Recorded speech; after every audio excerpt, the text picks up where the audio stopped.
The acidic sludge is home to a group of people who live on the ground in the company of crows, exhausted from the night's journey. The car stops in front of a tower and sees a naked woman calling out for help. Max is alerted to what he thinks is a trap, but only Theresa knows that this is her home, and that she has wanted to return to it every moment of her life since she was abducted by the bridge. In the many days since she was abducted by the bridge, she has been anxious to return to her zone. After a few pleasantries, she is eager to show her companions the Oasis, only to be told that it no longer exists, and that the pools of mud they pass through are the same Oasis that once existed, where the acidic soils have caused the total destruction of all the plants, and that the few who remain are forced to wander around, with the dead desert in front of them, and the bridge's attack behind them. There's a whole lot to be had there. The men agreed to take possession of the water source and rebuild their homes, but soon their scheme was discovered by the Bridge of Death, and within a few moments the chariots caught up with them.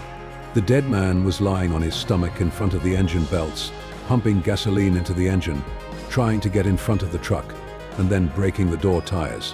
At this point, Max climbed out and sucked out gasoline with his mouth and spit it out into the engine, and the woman on the flank shot accurately, hitting the driver's seat.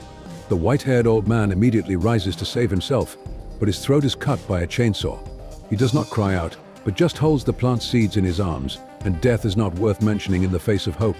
On the body of the car, Max, who was still sparing the lives of the dead, almost fell off the roof with a flare of his gun. "It's all right." Theresa held on to his feet, but she was not so lucky. The infiltrating soldier stabbed him in the abdomen, and he did not let go of his hand in spite of the intense pain. White kicked Max to the car by habit, and with his superior fighting ability, he quickly stood the car on the shoulder of the chariot with the Bridge of Immortality. But the successive crashes caused the engine to bleed out, and as things went on, they did not even make it to the gorge. He climbed into the chariot at the Bridge of the Undying and managed to reach the bridge under Max's cover.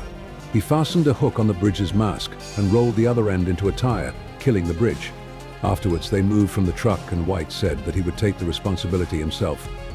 And after that, he would block the car at the mouth of the canyon and join the crowd. The big guy climbed out from the back of the car again, and the 10 kilograms a day had not been wasted. He removed the engine with his bare hands and raised it above his head. White was ready to die. He's not afraid to die.